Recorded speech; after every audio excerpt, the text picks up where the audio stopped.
할렐루야, 반갑습니다.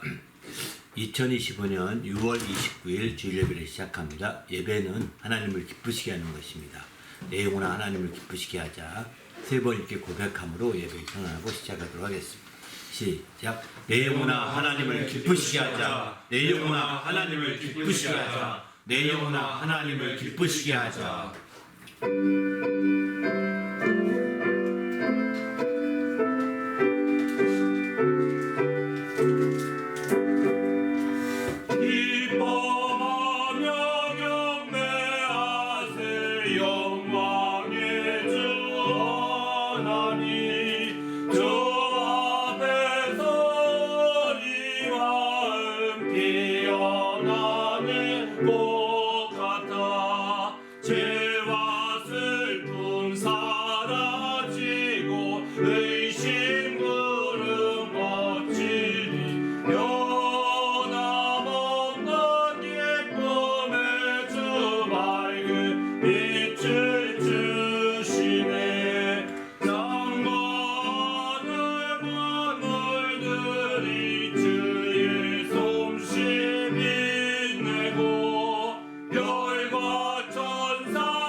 예배를 위해서 합심하여 간절히 기도합니다. 하나님 아버지여 감사합니다. 오늘도 거룩한 날 주시고 하나님 앞에 나와서 예배하며 영광 돌리는 귀한 시간 주심을 감사합니다. 이 모든 시간 하나님의 성령으로 크게 감동하시고 은혜 가운데 풍성하신 역사가 이룰 수 있도록 인도하여 주시옵소서.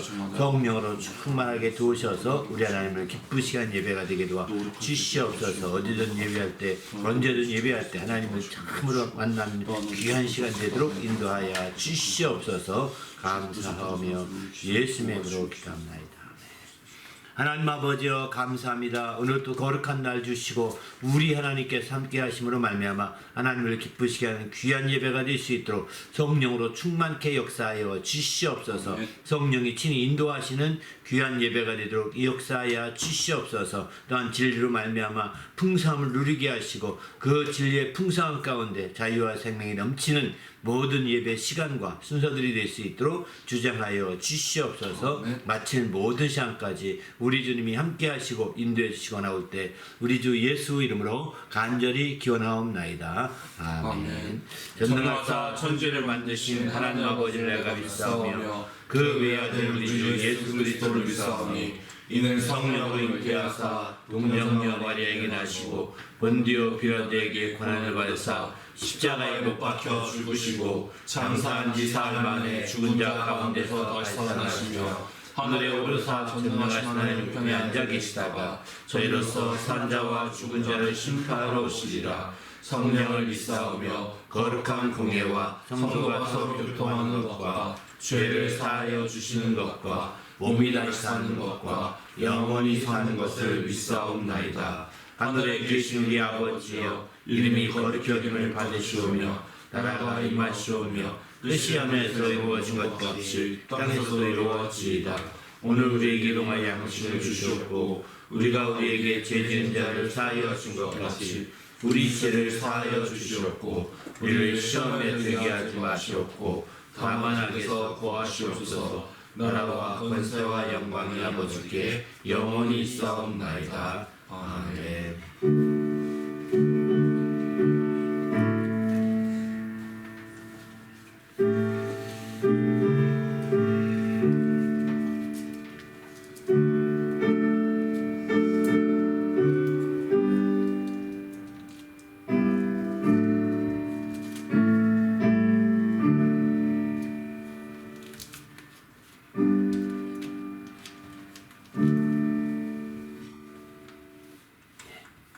오늘 우리 하나님께 또 영광 돌린 찬송은 익은 곡식 거두자가 없는 이때의 495장, 또 주가 맡은 모든 역사 240장, 또 모든 것이 은혜, 이 세 곡 찬송으로 하나님께 영광 돌립니다.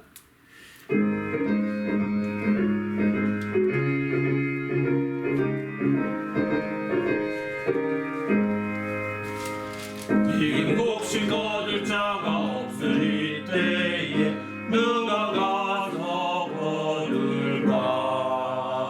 내가 어찌 게으르게 앉아 있을까? 어서 가자 밭으로 보내주소서,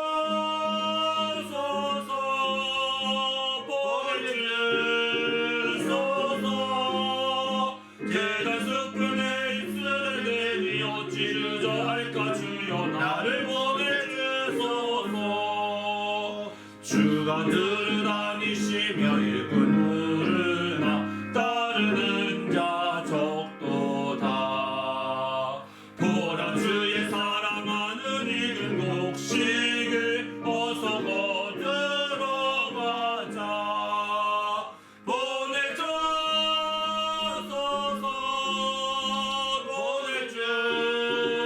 보내주소서. 제단 숲을 내 입술에 대니 어찌 주저할까? 주여 나를 보내주소서.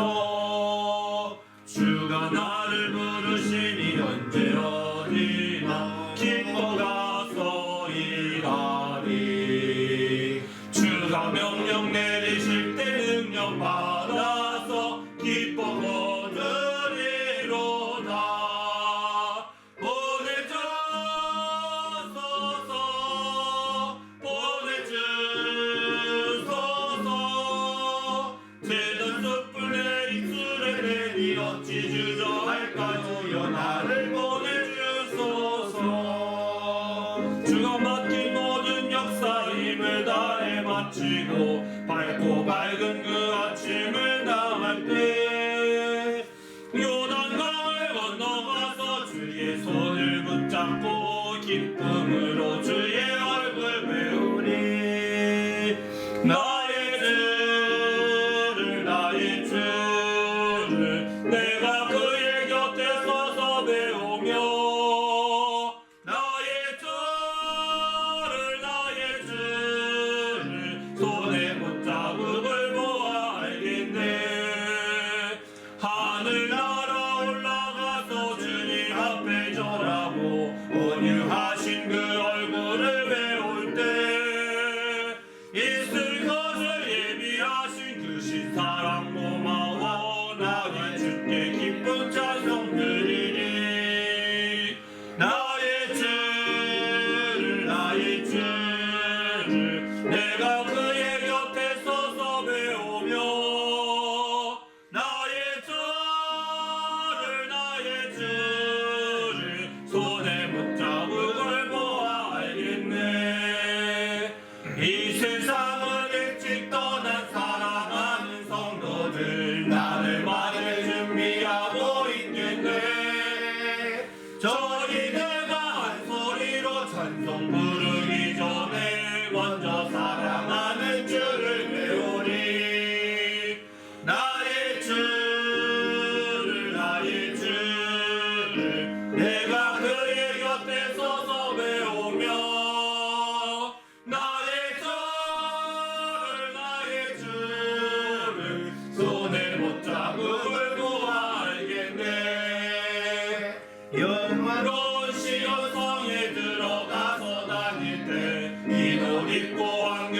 일은 아니며 근거문고 맞추어서 새 노래를 부를 때 세상 고생 모두 잊어버리니 나의 주를 내가 그의 곁에 서서 배우며 나의 주를 손에 못 잡고 걸고 알겠네.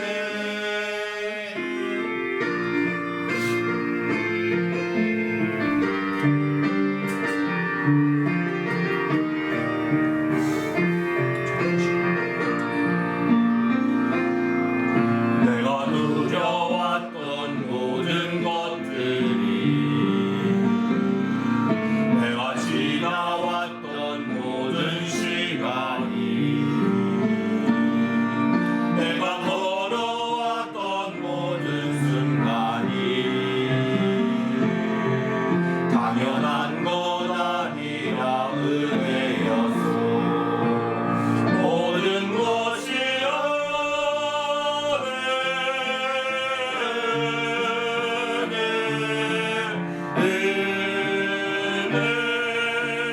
한없는 은혜 내 삶에 당연한 것 하나도 없었던 것은 모든 것이 은혜였소.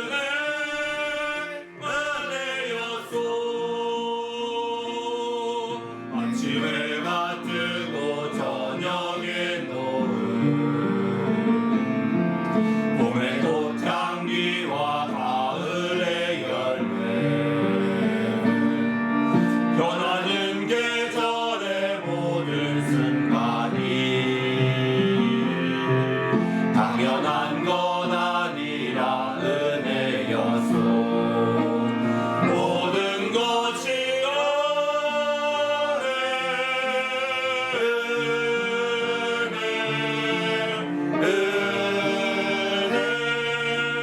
한없는 은혜 내 삶에 당연한 것 하나도 없었던 것을 모든 것이 은혜였소.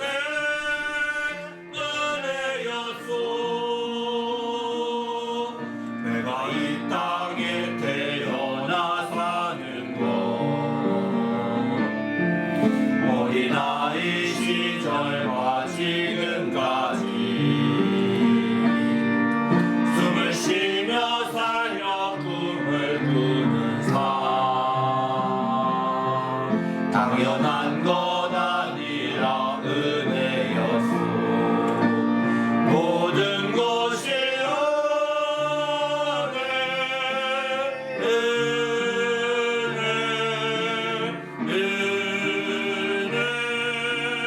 한없는 은혜 내 삶에 당연한 것 하나도 없었던 것은 모든 것이 은혜였소.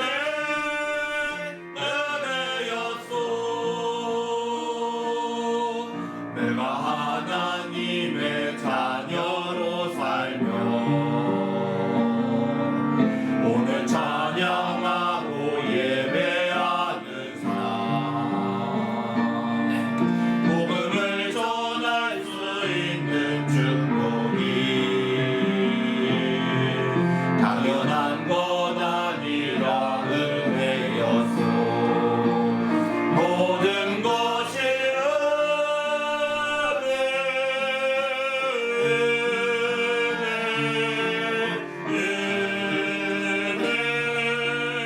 한없는 은혜 내 삶에 당연한 것 하나도 없었던 것을 모든 것이 은혜였소.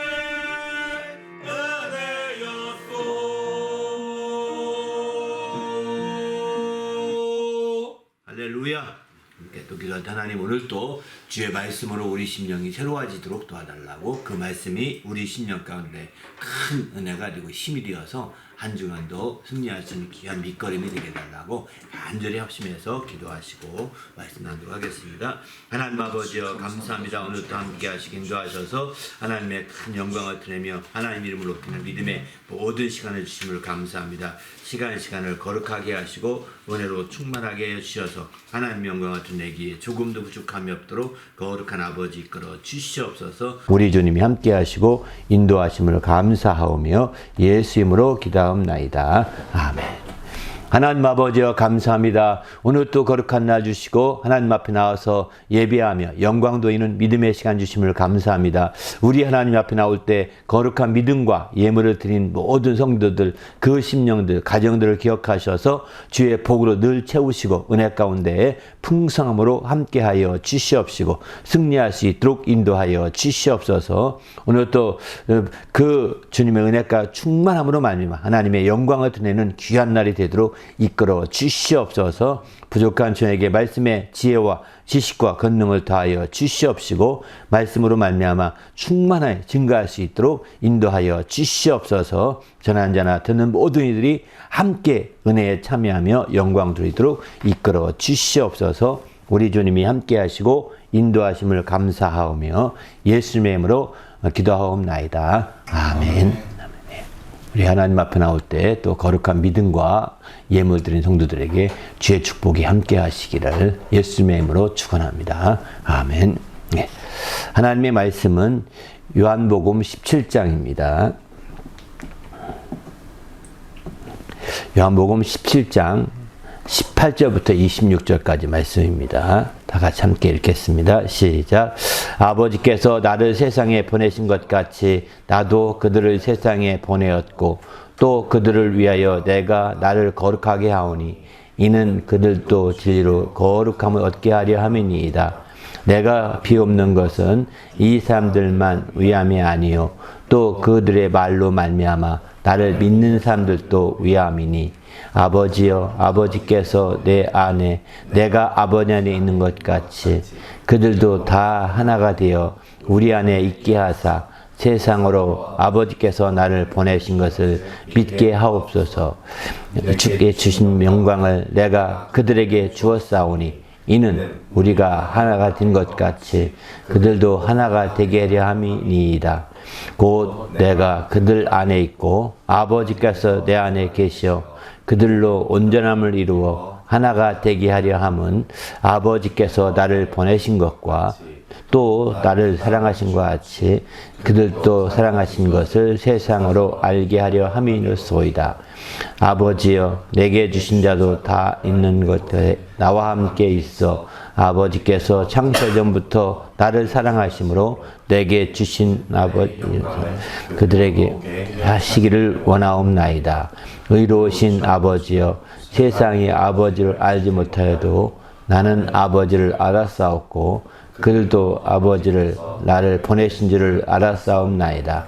내가 아버지의 이름을 그들에게 알게 하였고 또 알게 하리니 이는 나를 사랑하신 사랑이 그들 안에 있고 나도 그들 안에 있게 하려 함이니이다. 아멘. 네. 오늘은 이제 예수님께서 말씀하신 아버지에 대해서 쭉 언급하셨던 부분들을 좀 정리하는 마지막 시간으로 아들을 보내신 아버지라는 제목의 말씀으로 이렇게 나누고자 합니다. 7월부터는 아마 하반기죠. 하반기부터는 이제 그 상반기는 예수님이 말씀하신 아버지가 어떤 분인지 쭉 말씀드렸습니다. 한번 예수께서 언급하신 아버지에 대한 부분을 쭉 정리해서 한 20주 넘게 이렇게 말씀드렸는데 한번 그 부분만 들으시면 아마 예수님이 소개하고자 하고 예수님이 전하고자 했던 아버지가 어떤 분이신지를 잘 아실 겁니다. 근데 이제 하반기부터는 이제 바로 그 다음에 어떻게 되느냐. 바울사도가 증거하기는 하나님 아버지가 어떤 분인지 좀 나누고자 하고요. 바울사도 외에 또 이제 다른 사도들이 하나님 아버지를 어떻게 소개하고 있는지, 전하고 있는지 함께 나누려고 이렇게 하반기는 그렇게 준비했습니다.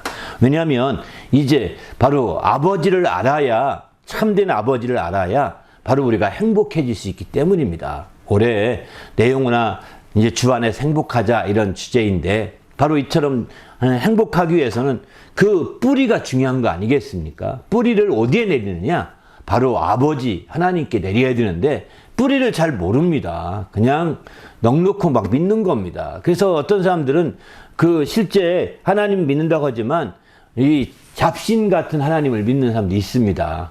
왜? 모든 게 다 하나님이라고 그러잖아요.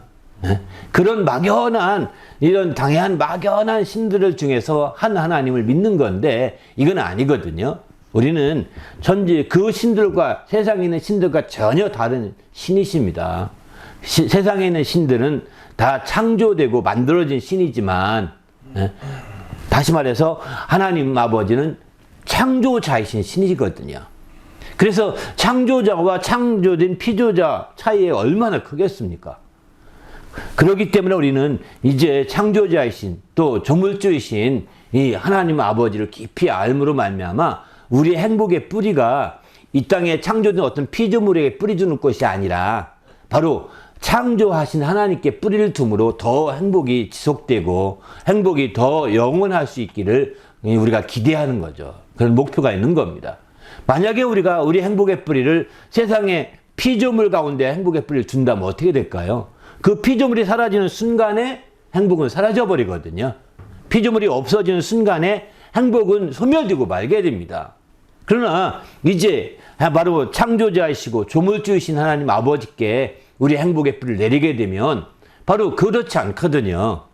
그렇지 않고 오히려 더 행복이 더 아주 깊이 있게 뿌리내려서 영원한 그 행복, 정말 지속적인 그 행복, 항구적인 그런 행복을 우리가 누릴 수 있는 거죠. 이것 때문에 크리스찬 가운데서 많은 순교자가 나오는 겁니다. 이런 행복이 없다면 순교하겠습니까? 이런 행복이 있기 때문에 많은 헌신자가 나오는 것이고 이런 행복이 있기 때문에 정말 어려움을 마다하지 않고 고난을 마다하지 않고 살게 되는 거거든요. 이런 행복이 없다면 이건 불가능할 것입니다. 바로 그러기 때문에 우리가 이제 올해 한 상반기 벌써 마지막 주인데요. 바로 주 안에서 행복하기 위해서 행복의 뿌리를 어디 내릴 것인가 가장 중요하다는 생각이 들었습니다. 뭐 행복이 뭐냐 이런 설명도 많이 필요하겠지만 나중에 기회가 되면 그런 부분들은 수련회나 부흥회를 통해서 함께 나누려고 생각하고 있고요. 우리가 초점은 행복의 뿌리를 정말 이렇게 영원한 것에 내려야 된다는 것입니다. 그럴 때 마침내 우리가 더 풍성한 행복을 누리고 어디 가든 언제든 또 영원한 정말 항구적인 그런 행복을 우리가 소유할 수 있게 되고 그 행복과 안에서 더 행복한 생활을 할 수 있게 되는 거죠. 이런 삶을 위해서 가장 필요한 것이 뭐냐? 아버지를 알아야 된다는 것입니다. 아버지가 되시는 하나님을 알아야 되는 거죠. 바로 예수님께서 진짜 하나님의 아들로 오셔서 아버지를 소개하셨는데 그 다양한 면들을 소개하셨죠. 그런 아버지에서 쭉 말씀하십니다. 특별히 이번 주 한 5, 6주 정도, 7주 정도는 바로 예수님께서 기도 중에 아버지에 대해서 언급하신 부분 중심으로 했습니다. 먼저는 하늘에 계신 우리 아버지요. 이 부분 아버지를 소개했지 않습니까? 하늘에 계신 아버지라는 겁니다. 땅에 계신 아버지가 아니라고 얘기하죠.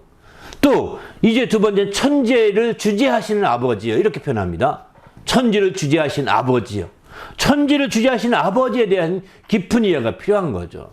또 한 가지는 거룩하신 아버지요. 또 이 말씀이고 또 한 가지 네 번째는 의로우신 아버지. 오늘 본문도 나온 말씀인데 이 본문은 이미 의로우신 아버지 할 때 그 마지막 부분의 본문은 한번 채택했었습니다.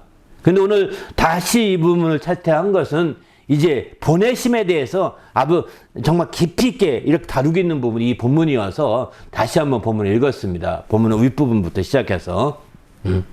또 마지막 네 번째는 마가복음을 통해서 말씀드렸던 이제 아빠 아버지요. 이 부분입니다. 지난 시간에 말씀을 드렸죠. 바로 우리를 사랑하시는 아버지, 아들을 사랑하시는 아버지를 그분은 얼마나 사랑을 많이 받았던지 아빠 아버지라고 한다. 이렇게 말씀을 드렸습니다.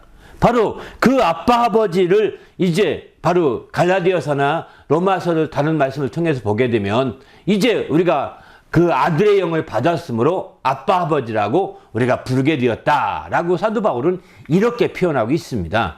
그만큼 우리는 이제 아빠, 아버지라고 하는 개념까지 깊이 알 필요가 있는 거죠. 그리고 오늘 마지막 전체적으로 종합적으로 말씀드리려고 하는 것은 이제 그 아들을 아빠, 아버지로서 아들을 품고만 계시지 아니하시고 바로 그를 세상에 보냈다는 것입니다. 아들을 세상에 보내신 아버지라고 이런 표현을 오늘 제목으로 잡아봤습니다. 바로 성경에 왜 그럼 이 표현이 중요하냐면 성경에 보게 되면 나를 보내신 아버지라는 표현이 많이 나옵니다. 나를 보내신 아버지라는 표현이 여러 번 나오고요. 뿐만 아니라 나를 보내신 아버지뿐만 아니라 이제 나를 보내신 이라고 표현도 많이 나옵니다. 나를 보내신 아버지라는 표현이 5번 요한복음만 나오거든요. 나를 보내신 이라는 표현이 16번이나 이렇게 나옵니다. 요한복음에만. 신기하지 않습니까? 나를 보내신 분이라고 계속해서 아버지에 대해서 얘기하고 있는 거죠. 바로 나를 보내신 이에 대한 그 표현들은 이제 그 주보 뒷면에 잘 실어놨습니다. 그 요한복음 말씀 잘 정리해서 이렇게 실어놨는데요. 한번 읽어보시면 나를 보내신 분이 바로 아버지시다라는 것을 아주 구구절절히 말씀하고 있어요. 요한복음이 22절밖에 없잖아요. 22장밖에 없는데 이렇게 해서 정말 한 장에 한 번씩 나오는 만큼 계속해서 얘기하고 있습니다. 이거 외에도 나를 보내셨다, 아들을 보내신 이런 표현들은 더 말할 것도 없죠. 오늘 여기 짧은 본문에서만 말씀해도 나를 세상에 보냈다는 표현이 적어도 5번, 6번 나오게 됩니다. 본문에도 보게 됩니다. 그만큼 나를 보냈다고 하는 것을 아주 강조하고 있는 거거든요. 바로 그것은 그분이 아버지께서 그냥 품속에 계셔서 함께 그 일을 할 만도 하신데 그냥 그것으로 끝나지 아니하시고 아들을 직접 세상에 보내셨다는 거예요. 그래서 마침내 주님 말씀을 말씀하고 있는 거죠. 그래서 성경에 이런 말씀하죠. 예수께서 오늘 본문도 말씀하지만 예수님의 간절한 기도 제목 중에 하나가 나를 보내신 것을 믿게 하옵소서 이겁니다. 나를 보내신 것을 믿게 하옵소서라고 이렇게 요한복음 17장 21절에 본문에도 이렇게 말씀합니다. 나를 보내신 것을 믿게 하옵소서. 반면에 이제 그 요한복음에 보면 11장 42절 보게 되면은 이제 저들이 나를 보내신 것을 여기도 알게 하려 함이 믿게 하려 함이니이다 라고 하면서 아버지께 기도하고 있죠. 바로 나사로를 살리는 장면 앞에 아버지께서 아버지 앞에 기도합니다. 그분이 기도하기를 이렇게 기도합니다. 내가 이 말씀으로 기도하는 것은 둘러선 무리를 위함인데 곧 아버지께서 나를 보내신 것을 그들로 믿게 하려 함이니이다 라고 이렇게 표현합니다. 바로 예수님이 그 기도하기를 내가 아버지께 날 보내셨음을 믿게 하려고 이 기도한다고 이렇게 표현하고 있는 거죠. 그만큼 그가 아버지께서 보내셨다는 것은 굉장히 중요하고 그것을 알게 하고 또 믿게 하고자 이런 간절한 기도들을 본다면 얼마나 중요한지를 알 수 있죠. 우리가 신앙생활을 하면 영생을 얻는다고 합니다. 그 영생이 무엇이냐? 요한복음 17장 3절에 보면 영생은 곧 유일하신 참 하나님과 그가 보내신 자 예수 그리스도를 아는 것이다. 이렇게 표현합니다. 유일하신 참 하나님과 그분이 보내신 자 예수 그리스도. 그분을 알아야 영생을 얻게 된다. 이렇게 표현하고 있습니다. 그만큼 바로 그분이 예수님이 보냄받은 자라는 것, 아버지께서 보내셨다는 것에 대해서 요한복음은 굉장히 많이 강조합니다. 여러분 한번 오늘 이번 주간에 요한복음 한번 읽어보시길 부탁드립니다. 그러면 읽으실 때 한번 보내셨다는 표현에 한번 밑줄 그으면서 읽어보세요. 몇 번 나오는지. 굉장히 많이 나옵니다. 그만큼 예수님께서 내가 그저 밑도 끝도 없이 온 것이 아니라 그분이 보내셔서 이렇게 오게 됐다라고 하는 것을 아주 강조하고 있음을 성경은 말씀하고 있습니다. 그러기에 우리는 주님 안에서 주님이 이 땅에 그저 우물우물 오신 것이 아니고 이렇게 아버지께서 그를 보내셔서 오셨다는 사실을 알아야 되는데 그러면 그를 보내신 목적이 무엇이겠습니까? 그 목적은 이제 아버지를 공경한 같이 그를 공경하게 하려고 한다. 이렇게 말합니다. 바로 그 반면에 누가복음 20장 13절을 보게 되면 포도원에 비유해서 그 주인이 그 아들을 보내거든요. 사랑하는 아들을 보내면서 말하기를 정말 이렇게 표현합니다. 20장 13절 보면은 포도원 주인이 이르되 어찌할까 내 사랑하는 아들을 보내리니 그들이 혹 그는 존대하리라 하였더니 이렇게 표현합니다. 바로 아들이 가서 존대함을 받고 공경을 받게 하려고 그 아들을 보내는 거라는 거예요. 아들이 가서 그냥 관광하러 갔다 오는 것이 아닙니다. 아들이 유람하러 보낸 것이 아니거든요. 바로 세상에 갔을 때 그를 아버지를 공경한 같이 아들도 공경하게 하려고 하였고, 그래서 아들에게 모든 심판한 권세를 다 주셨다고 요한복음 5장 22절은 그렇게 먼저 말씀하고 있죠. 그래서 아버지를 공경한 같이 아들을 공경하게 하려고 한다, 이렇게 말씀하십니다. 또 비유로도 말씀하시기를, 포도원의 비유를 통해서 바로 사랑하는 아들을 보내니 그러면 그들이 존대하리라 하고 보낸 거예요. 존대할 것을 초점을 둔 거죠. 그러므로 우리가 하나님의 아들을 만난 자들은 그를 공경하고 그를 존대하는 게 가장 중요한 목적이 되는 겁니다.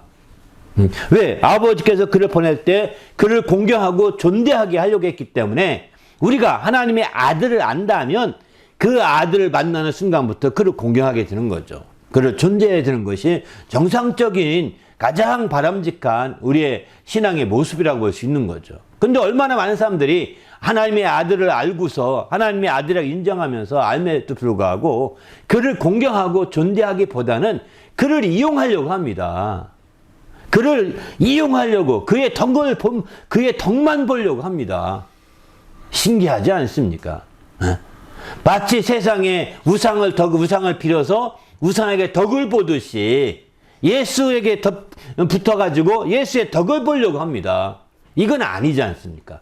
그를 공경하고 그를 존대하는 게 가장 큰 목적이 되어야 된다는 거죠, 우리 신앙에. 그런데 그러기보다는 그를 공경하거나 그를 존대하기보다는 그의 덕을 보거나 그를 이용하려고 하는, 어떤 사업가들은 그를 이용하려고 교회에 오고 그를 이용하려고 합니다. 참 무섭지 않습니까? 그래서 정말 그 공경의 초점보다는 그 자기의 이익에 초점 두고 있으니까 이게 신앙이 뒤바뀐 거예요. 주객이 전도된 겁니다. 그러기에 우린 주님 안에서 우리가 적극적으로 정말 우리 하나님의 아들을 아는 자들은 철저히 아버지께서 기대했던 대로 그를 공경하고 아버지께서 소망했던 대로 그를 존대하는 우선적인 목적을 이루시고 목표를 주시기를 예수님의 이름으로 축원합니다. 할렐루야. 그런데 반면에 이제 또 다른 측면에서 본다면 이제 사랑하는 아들을 이 땅에 보낼 때 왜 보내셨느냐? 그 아들을 존대하고 공경하게 하려는 것만 그 목적이 아니라 또 다른 주님이 보낸 이유는 뭐냐면 아들을 보고 믿는 자마다 멸망치 않고 영생을 얻게 하려 하심이라고 요한복음 3장 16절을 말씀합니다. 바로 그를 공경하고 존대하되 그로 말미암아 그 영생 얻고 구원받게 하려는 것이죠. 요한일서 4장 9절에 보게 되면 이렇게 말씀합니다. 하나님이 자기의 독생자를 세상에 보내심은 그로 말미암아 우리를 살리려 하심이라, 이렇게 말씀합니다. 바로 독생자를 세상에 보내신 것은 독생자로 말미암아서 우리를 살리려고 보내셨다는 것이죠. 그것을 이제 요한복음 3장 16절에서는 영생을 얻게 하려 한다, 이렇게 표현하고 있는 것이죠. 영원히 살리려고 하는 것이죠. 일시적으로 살아가는 것이 아니라 영원히 살리려고 하는 것입니다. 바로 이제 사도 요한은 그것을 깊이 간파하게 되고 나중에 요한 1서에서 이와 같이 표현하고 있는 거죠. 하나님이 독생자를 세상에 보내신 것은 바로 그가 우리를 살리려 하심이었다라고 이렇게 증언하고 있는 겁니다. 바로 이런 것처럼 이제 하나님 아버지께서 그를 보내실 때 공경하고 존재하지만 그것이 또 간 부수적인 효과가 뭐냐면, 부수적인 효과가 바로 사람을 이제 살리려고 했던 것입니다. 사람을 살리려고 했던 거예요. 그런데 어떤 사람들은 이 부수적인 효과가 목적으로 얘기합니다. 우리를 구원하고자 하는 게 목적이라고 생각하는 사람이 많거든요. 목적은요, 100% 돼야 되는 거 아니겠습니까? 그죠? 근데 목적은 100% 안 되잖아요. 사람의 구원은 100% 안 되잖아요. 우리 주위에도 보세요. 예수 안 믿는 사람이 아주 무수히 많잖아요. 왜? 하나님이 구원하는 게 목적이면, 아들을 보내서 구원하는 게 목적이면 왜 구원 안 받는 사람이 이렇게 많을까요? 목적은 아니라고 볼 수 있는 거지. 부수적인 효과라고 보는 거죠. 목적은 뭐냐? 아들을 통해서 아들이 가서 공경받고 존대받게 하는 게 목적인 거예요. 이거는 존대받게 되면, 마지막 요한계시록 보게 되면 이제 지옥에 갈 멸망할 자들까지도 마지막 그에게 경배하거든요. 마지막은. 왜? 마지막 심판대 앞에 설 텐데 그 앞에 정말 무릎을 꿇지 않습니까? 그를 공경하고 존대할 수밖에 없는 거예요. 그러니까 공경하고 존대하는 이것을 목적이라고 표현 쓰는 것은 이게 바로 100% 이루어지는 겁니다. 최후의 날까지 100%. 그러나 이제 하나님이 부수적으로 그가 세상에 보내실 때 그를 통해서 많은 사람이 살리려고 하였던 거죠. 우리를, 특별히 우리라고 쓴 것은 예수 믿는 자들 다 그 우리라고 표현했는데 우리를 살리려고 했던 것입니다. 그러나 정말 그 우리를, 그래서 지나치게 구원을 강조하는 분들은 바로 예수님이 오신 목적이 뭐냐? 바로 다른 것이 아니다. 이거다. 구원이다. 이렇게 말하는데 이것만으로 한계가 있는 것 같습니다. 구원이 목적이면 100% 구원되어야 됩니다. 멸망할 자가 한 명도 없어야 합니다. 그런데 그 멸망할 자가 구원받는 숫자보다 훨씬 더 많아 보이는데 우리가 눈에 보이기에는, 물론 그들이 나중에 어떻게 될지 모르죠. 그들이 다 100% 구원받게 될지 우리는 정확히 모르지만, 그러나 그렇게 안 될 확률이 높다는 것을 우리가 잘 알지 않습니까? 그런 측면에서 볼 때 우리는 바로 하나님의 아들을 보내실 때 공경하고 존대하는 게 목적이고, 그러고 나서 부수적으로 우리가 구원받고 우리를 살리는 것, 영생 얻게 하는 것이 부수적인 것임을 이렇게 표현해 주고 있는 거죠. 바로 어쨌든 우린 그분이 이렇게 그래서 세상에 아들을 보내셨다는 것입니다. 아들을 보내실 때 주님이 어떻게 해주셨느냐? 먼저는 주님께서 증언해 주셨습니다. 저는 내 사랑하는 아들이요 기뻐하는 자다라고 벌써 이렇게 하늘부터 증언하지 않습니까? 내 사랑하는 자, 내 기뻐하는 자라고 증언하시고 전하죠. 바로 이렇게 전합니다. 또 요한복음 1장 31절 보게 되면 침례 요한에게도 이렇게 말합니다. 침례 요한이 고백하기를, 나도 예수님을 알지 못했다. 내가 와서 물로 침례를 베푸는 것은 그를 이스라엘 가운데 나타내리 함이었는데, 바로 하면서 요한이 증거하기를, 내가 봄에 성령이 비둘기같이 하늘로부터 내려와서 그에 머물렀더라. 그걸 봤는데 나중에 알고 보니까 그분이 하나님의 아들이셨다. 이렇게 얘기하고 있는 거죠. 왜? 바로 성령이 비둘기같이 임하신 분이 이제 오시게 되면 그분이 이제 하나님의 아들이시라고, 그분이 하늘에서 계시받을 때 그 계시를 받고 왔다는 것입니다. 그래서 저가 예수를 가리켜서 저가 세상 죄를 지고는 하나님의 아들이다. 바로 어린 양이다. 라고 이렇게 증언하고 있는 거죠. 침례 요한은. 이렇게, 그리고 뿐만 아니라 이제 하늘로부터 그때 침례 받고 올라올 때 마침내 저는 내 사랑하는 아들이요 내 기뻐하는 자다. 라고 이렇게 하늘로부터 증언이 있지 않습니까? 이런 증언이 분명하게 있게 되는 거거든요. 바로 이제 요한복음 5장 37절 보면 이렇게 말씀합니다. 나를 보내신 아버지께서 친히 나를 위하여 증언하신다. 이렇게 말씀하시지 않습니까? 너희는 아무 때든지 그 음성을 듣지 못했고 그 영상을 보지 못했지만 나는 아버지께 친히 증언해주고 있다. 이렇게 말씀하시고, 또 내 증언은 바로 이제 바른데 참된데, 왜 참되냐? 이제 율법에도 두세 사람의 증언이 참되다 이렇게 하지 않느냐? 그러면서 요한복음 8장 18절에 보면 내가 나를 위하여 증언하는 자가 이 되되, 내가 나를 증언한 자가 되되 나를 보내신 아버지도 나를 위하여 증언하시기 때문에, 나도 내가 증언하지만 아버지가 나를 증언해 주시기 때문에 내 증언은 참되다. 이렇게 예수님 이렇게까지 말씀을 하십니다. 그만큼 예수님을 보내놓고 그냥 뒷짐지고 계신 것이 아니에요. 그분이 보내놓고 가만히 계시면서 잘하나 못하나 이렇게 보는 것이 아니라 이렇게 증언해 주시고 적극적으로 밀어주시는 거죠. 저는 내 사랑하는 아들이요 내 기뻐하는 자라고 막 밀어주시고 이렇게 전해주시는 거죠. 그 증언이 그러고 해서 끝났나요? 나중에는 성령이 오실 텐데 성령도 나를 증언해 주신다라고 요한복음 15장 26절 이렇게 말씀합니다. 성령께서도 나를 증언할 것이고 요한일서 그 다음에 너희도 나를 증언하게 될 것이다 라고 17절에 말씀하시면서 요한일서 14절에 보게 되면 아버지가 아들을 세상의 구주로 보내신 것을 우리가 보았고 증언한다 라고 사도 요한도 이렇게 표현하고 있습니다. 이렇게 밝히 증언함으로 말미암아 저분은 보내심을 받은 자였구나, 보내심 받은 하나님의 아들이셨구나 라고 하는 것을 전하고 있는 거죠. 그러면 증언해 주신 거면 끝날까요? 그렇지 않습니다. 이제 친히 이끌어 주신다는 겁니다. 여기 이끌어 주신다는 것은 손을 이끌고 손을 붙들고 인도하시는 것을 말하는 거거든요. 직접적으로 인도해 주시는 거죠. 바로 성경에 보면 이런 말씀합니다. 요한복음 6장 44절 보면 나를 보내신 아버지께서 이끌지 아니하면 아무도 나를 내게 올 수 없으니 이렇게 표현하죠. 바로 이끌어 주신다고 할 때 바로 예수께 오는 사람들을 다 예수님이 일일이 찾아다니면서 막 축호전도 한 것이 아니라 축호전도 예수님이 가정 신방하면서 막 날 따라라 이렇게 한 게 아니라 몇 명 제자들은 그렇게 했지만 정말 주님이 이끌어 주셔서 가능했다는 것입니다.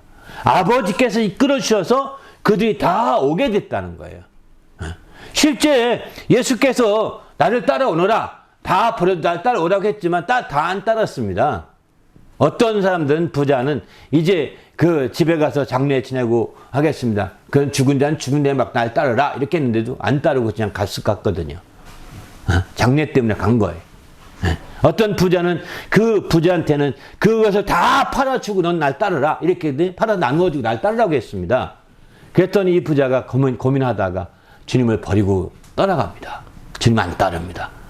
날 따르라고 주님이 했지만 전능하신 아들이거든요. 전능자의 아들도 날 따르라 했는데 안 따릅니다. 신기하지 않습니까? 물론 베드로나 또 마태나 이 몇 명이 날 따르라 하니까 따르게 됐지만 베드로도 한 번 정도는 안 따랐던 것 같습니다. 가만히 보게 되면 나는 죄인입니다. 날 떠나서 이런 고민했던 거 본다면 한 번 정도 맨 처음에 만났을 때 그 야고보를 통해 그 안드레를 통해서 동생이죠. 안드레를 통해서 베드로가 소개됐는데 날 따르라고 했을 때 그때 안 만나 주님을 떠났던 것 같습니다. 나중에서 이제 고기 잡고 난 이후에 이제 주님을 따르게 되죠. 이렇게 주님 하나님의 아들인데도 불구하고 따르라고 해도 안 따릅니다. 그러니까 여기에 오게 된 사람들이 바로 이제 주님이 일일이 따르라고 해서 온 사람들이 아니라 아버지께서 이끌어 주셔서 온 사람이라는 거예요. 그래서 요한복음 6장 37절에 보면 이렇게 65절에 6장 65절에 보면 이런 말씀합니다. 내 아버지께서 오게 하여 주지 아니하면 너희들이 내게 올 수가 없다. 아버지께서 오게 해 주셨다라고 이렇게 표현합니다. 오게 해 주셔서 오게 됐다는 거예요. 이끌어 주시고 오게 해 주시고 이렇게 하시는 거죠. 그래서 주님이 오병이어 이절 행만 산상수는 그때는 수천 명이 모이기도 했는데 그 모두가 아버지께서 인도해 주시고 이끌어 주시고 오게 해 주셨다는 겁니다. 우리도 주님 안에서 철저히 아버지께서 그저 그 증언만 해주신 것이 아니라 그들에게 주님에게 아들에게 사람들도 붙여주시는 거예요. 이끌어 주셔서 인도해서 정말 사람들 붙여주시는 겁니다. 그래서 우리는 철저히 주님이 그 뒤에 모든 것들이 아버지께서 보내신 아버지께 이끌어 주심을 볼 수 있는 거죠. 그뿐이 아닙니다. 정말 또 다른 면을 본다면 이제 주님 아버지께 보내신 아버지께서는 아들과 함께 계시게 됩니다. 요한복음 8장 15절에 16절을 보게 되면 이런 말씀을 하십니다. 바로 너희는 육체를 따라 판단하니 나는 아무도 판단하지 아니하노라. 만일 내가 판단한 판단이 참되니 이는 내 혼자 있는 것이 아니라 나를 보내시니가 나와 함께 계심이라 이렇게 말합니다.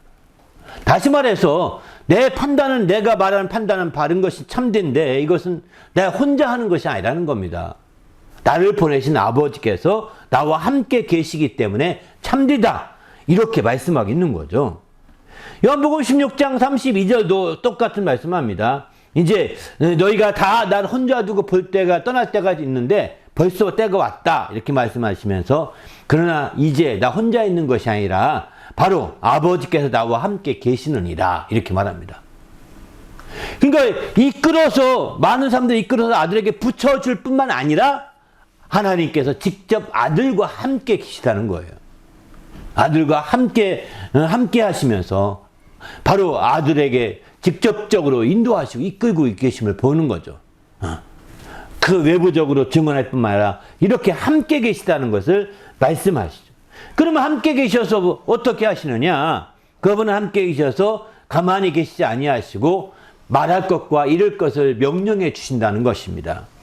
요한복음 12장 49절과 50절 보게 되면 바로 나를 보내신 아버지께서 내가 말할 것과 이룰 것을 친히 명령해 주신다. 이렇게 말해요. 함께 계신 그분이 내가 말할 것과 또 이렇게 이룰 것을 친히 명령해 주신다는 거예요. 그래서 나는 내가 이루는 것은 내 아버지께서 내게 말씀하신 그대로 이룬다. 이렇게 말하고 있는 거죠. 50절 보면. 내가 이루는 것은 내가 그냥 임의로 말하는 것이 아니라 내 아버지께서 내게 정말 이루는 말씀을 아버지의 말씀을 그대로 내가 이루는 것이다. 라고 이렇게 말합니다. 그러니까 아버지께서 함께 계셔서 생각나게 하시고 말할 것과 이룰 것을 명령해 주셔서 그 명령을 따라가고 있는 거죠. 성경에 이런 경우도 있습니다. 저희가 갑자기 이제 관원한테 끌려가게 될 때 무슨 말 할까 걱정하지 말아라. 이렇게 말씀하시죠. 왜냐하면 아버지께서 너에게 말할 것을 일러주리라고 말씀하십니다. 이렇게 일러주시는 겁니다. 우리가 신앙 안에서 어디 전도하러 가든 어디 가든 무슨 말할까 이 고민하느라고 아무것도 못하는 사람 많거든요. 그러지 말 것은 아버지께서 함께 하셔서 일러주시기 때문입니다. 일러주리라는 거예요. 바로 생각나게 하시고 기억나게 하시고 또 뿐만 아니라 명령해 주시기도 하시는 거죠. 이렇게까지 하셔서 이제 그를 보내실 때 그냥 아무 후속적인 조치가 없이 그냥 알아서 해, 알아서 굴러먹어, 이게 아니라는 겁니다. 알아서 굴러먹고 알아서 하라는 그런 식이 아니라 이렇게 구체적으로 증언해 주실 때 이제 그 많은 사람을 붙여주시고 뿐만 아니라 이제 하나님이 늘 함께 계시고 함께 계셔서 그냥 꺼다는 보리철처럼 계신 것이 아니라 그분이 직접 말할 것과 이룰 것을 명령해 주시고 일러 주시고 그렇게 생각나게 하시고 이렇게 해서 역사해 주시는 거예요. 그리고 마침내는 그 목적은 뭐냐? 이제 바로 우리를 살리려 하심이었다라고 이렇게 말씀합니다. 바로 요한복음 5장 6장 57절 보면 살아계신 아버지께서 나를 보내심에 내가 아버지로 말미암아 사는 것 같이 나를 먹는 그 사람도 나로 말미암아 살리라 이렇게 말씀하시죠. 그러니까 바로 이렇게 해서 보내서 아들을 통해서 살리려고 하셨던 거죠. 바로 나를 보내심에 내가 아버지로 말미암아 산다 이렇게 표현하죠. 아들이 보냄받은 아들이 아버지로 말미암아 산다는 것입니다. 이렇게 보냄받은 아들이 보내신 아버지로 말미암아 살듯이 왜 어떻게 아버지 삽니까? 바로 증언해 주실 뿐만 아니라 이제 그가 마침내 이제 함께 이끌어 사람 붙여주시고 뿐만 아니라 함께 계시고 생각나게 하시고 이룰 것과 말할 것을 명령까지 해주시니 정말 아버지로 말미암아 사는 거 아니겠습니까? 이렇게 아버지로 말미암아 살게 된다는 거 이런 일련의 과정을 우리는 뭐라고 표현하면 좋을까요? 이것을 저는 뭐라고 표현하면 좋을까? 이게 자상한 사랑이 아닌가 생각이 듭니다. 사랑이라고 할 때 그냥 우리는 감정적으로만 사랑이라고 하지만 자상하다라는 표현을 제가 일부러 사전을 찾아보니까 자상하다는 표현이 자세하면서 찬찬하게 사랑하는 것이 자상한 사랑인 거예요. 그냥 막연하게 사랑하는 것이 아니라 자세하면서도 찬찬히 하나 빈틈없이 찬찬히 챙겨서 사랑해 주는 거예요. 인정이 넘치고 더 넉넉하게 사랑하는 것을 자상하다 이렇게 표현한대요. 그런데 바로 하나님의 이 아들을 보내시고 그 아들을 사랑하시는 사랑 모습이 이게 사랑하시는 거구나. 이게 자상한 사랑이구나. 이런 생각이 들더라고요. 바로 그냥 보내기만 하면 알아서 굴러먹고 알아서 독립해야 돼. 독립. 알아서가 아닙니다. 얼마나 많은 사람들이 독립하면서 알아서 커 이런 식으로 많이 하지 않아요? 많이 맞죠. 그렇지만 하나님께서는 알아서 크라고 하지 않았던 것 같습니다. 알아서 하라고 하지 않은 것 같습니다. 자세한 물론 세상에 누구도 다 부모님이라고 다 이런 자상함이 있습니다. 정도의 차이는 있을 수 있겠지만 그러나 하나님 아버지께서는 정말 그 아들을 보내시면서 이렇게 자상한 사랑을 통하여 그를 뒤에서 뒷받침해주고 후원해주시고 그 일을 하시고, 이것을 아들은 알았던 거죠. 이것은 아들을 알았던 겁니다.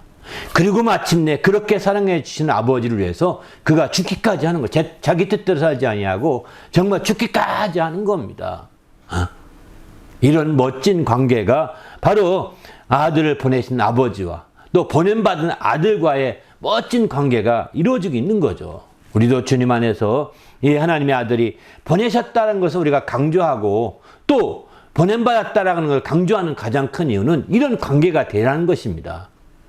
우리가 세상에서도 보냄받은 자와 보내신 자와 관계가 이런 관계가 되라는 겁니다. 우리가 이제 이 땅에서 보면 보낸다고 할 때 대표적인 게 선교사를 보내지 않습니까? 선교사를 보냅니다. 보내놓고 한두 번 후원하고 끝나버립니다. 무책임하게. 자상한 사랑으로 보낸 자들은 계속해서 자상하게 뒷받침해주고 그가 하역하도록 막 밀어주고 그렇게 해야 되는데 그렇게 하지 못합니다. 끊어버린다. 자기 임의로. 아이 기분 나빠서 못하게 해서 어떤 사람은 심지어는 그렇게 말하는 사람도 있습니다. 내 말 안 들으니까 기분 나빠서 안 되겠어. 이런 식으로 하는 사람도 있습니다. 그런데 이제 그 반면에 어떤 사람은 또 이럽니다. 선교에 갔습니다. 선교 보냄받은 자가 선교사죠. 선교사가 현장에 가서 이제 보낸 사람들의 뜻을 따라서 그거 실행해야 되지 않겠습니까? 죽도록 거기에 충성하고 죽도록 거기에 순종하듯이 이렇게 그 뜻을 실현해야 되는데 그러긴커녕 그들은 이제 현장에 가서 후원받은 돈을 다 모아가지고 몰래 빼들려서 미국으로 유학 갑니다. 캐나다로 옵니다. 후원받은 후원을 가지고서 미국이나 캐나다로 와가지고 거기서 정착해버립니다. 선교 현장에 떠나버리는 거죠. 한두 건이 아닙니다. 이런 건들이. 처음에는 이제 자식부터 보내죠. 자식은 여기 교육 여건에 앉아서 어쩔 수 없다고. 자식부터 보내. 다 1차, 2차, 3차로 나가는 거죠. 우리는 이런 점에서 볼 때 보냄받은 자와 보내신 분이 정말 그런 관계가 아들과 아버지의 관계처럼 돼야 된다는 거예요. 그럴 때 바로 주님 안에서 참 멋진 주의 역사를 이루가는 것이죠. 만일 그렇지 못하고 보내는 자들도 믿지 못하고 또 보냄받은 자도 믿지 못하고 서로가 믿지 못하는 관계가 된다면 이건 다 엉망인 사역이 되는 거죠. 사역이 제대로 이루어질 수가 없는 거죠. 주의 일이 제대로 펼쳐지지 않는 겁니다. 우리 모두도 주님 안에서 이런 하나님의 놀라운 정말 아들을 보내신 아버지를 깊이 아시고 이런 또 우리도 마찬가지로 이런 반복이 계속 이런 반복이 되는데 이런 관계로 발전될 수 있기를 예수님의 이름으로 부탁을 드립니다. 할렐루야. 그래서 우리는 언젠가는 누굴 보낼 것이고 나도 보냄받게 될 것입니다. 보내고 보냄받는 관계는 계속 되는 겁니다. 이거는 지어질 수 없는 거예요. 이럴 때 우리는 바로 하나님 아버지와 또 그 아들이 어떻게 했는지를 보면서 정말 지혜를 배우시고 그 뜻을 누리시길 바랍니다. 할렐루야. 그래서 보냄받은 자, 그래서 가서 가장 큰 이유는 여기서 보면 본문에 보면 이런 말씀을 하죠. 25절입니다. 본문에 의로우신 아버지여 세상의 아버지를 알지 못해도 나는 아버지를 알았사옵고 그들도 아버지께서 나를 보내신 줄을 알았사옵나이다. 이렇게 말합니다. 그러니까 우리가 보냄받은 자의 가장 중요한 것은 어디 가든 난 보냄받은 자다. 내가 보냄받은 목적이 뭐다. 내가 보냄받은 이유가 뭐다. 이것을 알게 해야 되는 거죠. 그런 일을 해야만이 보냄받은 취지의 일을 다 이루는 거 아니겠습니까? 알았다. 이렇게 고백할 수 있어야 되는 거죠. 26절 보면 내가 아버지의 이름을 그들에게 알게 하였고 또 알게 하리니 얘기는 무슨 나를 보내신 이의 이름을 알게 하는 겁니다. 나를 보내신 이의 뜻을 이루는 거죠. 그래서 알게 하리니 이렇게 표현하죠. 이는 나를 사랑하신 사랑이 그들 안에 있고 나도 그들 안에 있게 하려 함이니 나를 사랑하신 그 사랑을 내가 받았기 때문에 그 사랑을 그들도 받게 하고자 한다는 것입니다. 그들 안에 있게 한다는 것. 그렇습니다. 바로 우리가 보냄받은 자로서 충실하게 잘하게 된다면 나를 보내신 이의 사랑이 바로 그들에게도 온전히 함께 내가 받은 사랑을 함께 받을 수 있다는 거죠. 바로 하나님의 아들이 이 땅에 오셔서 정말 그렇게 알게 하고 자기 보내신 것을 다 알게 하였고 알게 하고자 했던 것은 바로 하나님 아버지, 그를 보내신 하나님 아버지의 그 자생한 사랑을 우리도 받게 하고자 하기 원했던 거죠. 바로 우리도 그 사랑을 받아서 그 사랑 안에 있게 하려고 했다는 것입니다. 그렇기 때문에 우리가 바로 아들을 보내신 아버지를 깊이 알게 된다면 우리는 아버지로부터 그 자생한 사랑을 받을 수 있는 거죠. 여기 자상한 사랑이라는 것은 아버지께서 증언해 주실 뿐만 아니라 또 많은 사람을 이끌어서 붙여주시고 뿐만 아니라 함께 늘 계시되 그 안에서 그에게 말할 것과 이룰 것을 알려주시고 또 생각나게 하시고 이렇게 하신다는 거예요. 그렇게 해서 마침내 그 아버지로 그를 보내신 아버지로 말미암아 그가 살듯이 살게 하겠다는 거예요. 이것은 이 사랑이란 말로 한마디로 표현할 수 없는 거예요. 자상한 사랑이라고 볼 수밖에 없는 거죠. 이런 자상한 사랑을 우리가 정말 받을 수 있습니다. 그 보내신 분을 알고 또 정말 하나님의 아들을 깊이 안다면 이렇게 깊이 안다면 그 자상한 사랑을 우리도 함께 받을 수 있는 거죠. 바로 예수님께서는 이제 그를 보내신 아버지께 행복의 뿔 내려서 이런 자상한 사랑을 받아서 행복했던 분 아니시겠어요? 그런 것처럼 우리도 정말 아들을 보내신 아버지를 깊이 알고 그분을 이렇게 행복의 뿔 내린다면 우리도 이런 자상한 사랑을 열매해 주시는 거죠. 자상한 사랑으로 행복해 주시는 거죠. 이런 행복에 넘치는 주의 성도가 되시기를 예수님의 이름으로 축원합니다. 할렐루야. 그저 이제 구름 잡듯이 한 사랑이 아닙니다. 모호하고 애매한 사랑이 아닙니다. 바로 자세하면서 찬찬히 챙겨주시는 사랑인 것입니다. 할렐루야. 그런 사랑으로 이제 아들을 사랑하신 것 같이 이제 우리도 그 사랑 안에 우리가 거할 수 있는 행복이 바로 무엇이냐? 아들을 보내신 아버지를 깊이 알고 그분 위에 행복의 뿔을 내릴 때 가능하다는 겁니다. 이 시간 함께 기도할 때 하나님, 내가 하나님 아들을 보내신 아버지를 깊이 알고 그 위에 행복의 뿔을 내려서 이런 놀라운 자세하면서도 찬찬하게 챙겨주시는 그런 행복함, 사랑이 넘치는 행복함이 있게 해달라고 간절히 합심해서 기도하겠습니다. 하나님 아버지여 감사합니다. 오늘 또 귀한 시간 주시고 함께 하심을 감사합니다. 하나님의 성령으로 충만하여 죄들을 감당하게 하시고 주님을 기쁘시게 하기에 조금도 부족함이 없도록 인도하여 주시옵소서. 성령 충만하여 아버지 하나님을 기쁘시게 하는 귀한 삶이 될 수 있도록 인도하여 주시옵소서. 주께서 함께 하시고 인도하심을 감사하고 우리 주 예수 이름으로 기도합니다. 아멘.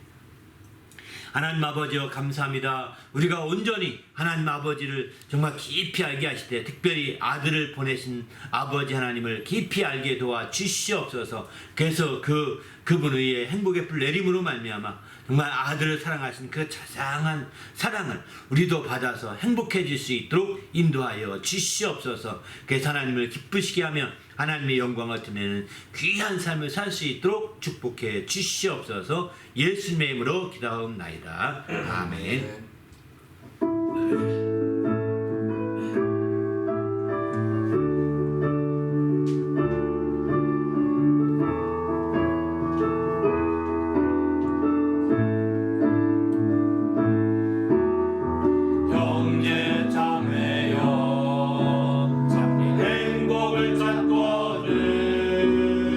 예수님을 만나보세요.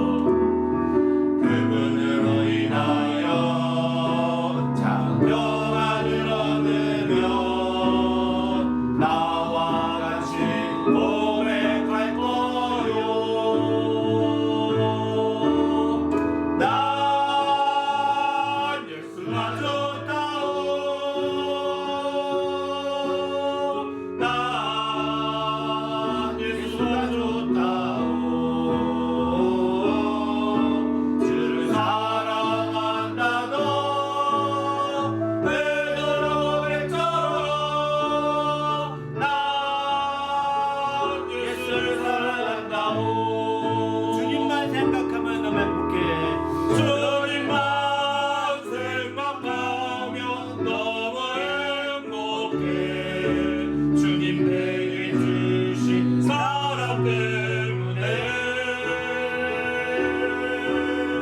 주님만 의지하며 너무 즐거워 주님 내게 베푼 평안 때문에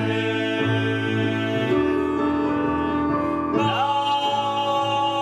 예수가 좋다오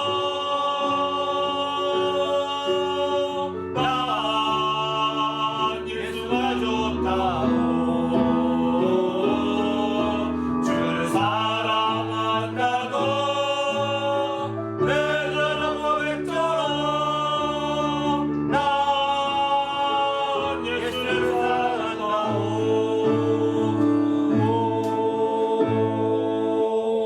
할렐루야. 기도하십시다. 이제는 우리 구주 예수 그리스도의 은혜와 하나님 아버지의 크신 사랑과 성령님의 그 교통하심이 이제 하나님의 뜻대로 하나님의 행복으로 행복해지기로 결심하고 돌아가는 모든 믿음의 성도들 위에와 그 가정과 교회 위에 지금부터 영원토록 함께 있을지어다. 아멘.